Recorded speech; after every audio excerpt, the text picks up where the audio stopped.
Hello बच्चों, तो चलिए इस प्रश्न को पढ़ते हैं। गुणोत्तर श्रेणी 1+4+16+64+... के कितने पदों का योगफल 5461 होगा। तो देखो, हमें बताना है कि जो गुणोत्तर श्रेणी है इसके कितने पदों का जो योगफल है वो 5461 होगा। तो प्रश्न में आगे बढ़ने से पहले इस प्रश्न से संबंधित जो मुख्य अवधारणा है उसकी हम चर्चा कर लेते हैं। तो देखो, मुख्य अवधारणा: गुणोत्तर श्रेणी के n पदों का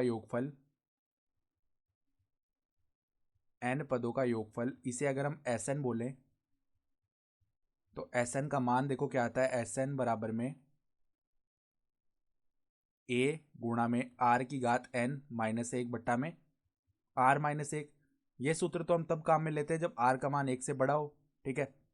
और यदि r का मान 1 से छोटा हो तो हम देखो ये सूत्र काम में लेते हैं, 1 माइनस r की घात n बट्टा में 1 माइनस r, ठीक है। ये हम तब काम में लेते हैं जब r जो है 1 से छोटा हो।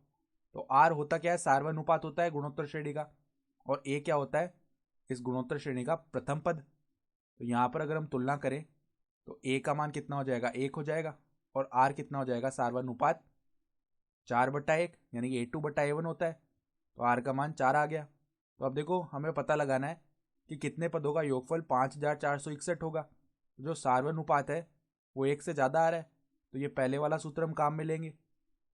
अर्थात देखो, 1 गुणा में 4 की घात n माइनस 1 बट्टा 4 माइनस 1, और योगफल कितना दिया हुआ है, 5461।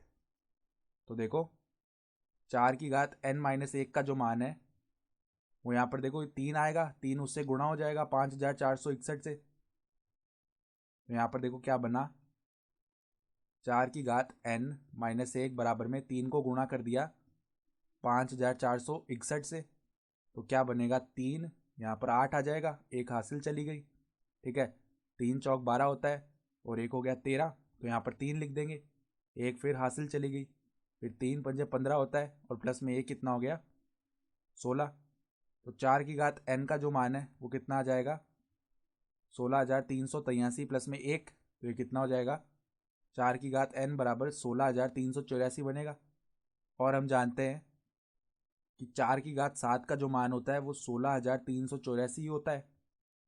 तो अब देखो, 4 की घात n बराबर में 16,384 को लिख लिया 4 की घात 7। तो देखो, आधार समान है दोनों तरफ, तो घातों की तुलना करेंगे तो n का मान कितना आ जाएगा, 7। अतः अतः इस गुणोत्तर श्रेणी का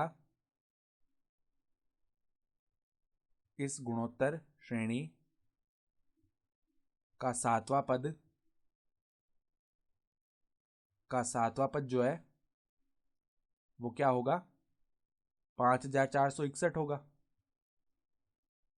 ठीक है।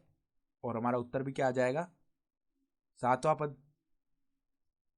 ये हमारा उत्तर हो गया। तो आशा करता हूं कि आपको ये प्रश्न समझ में आया होगा। धन्यवाद।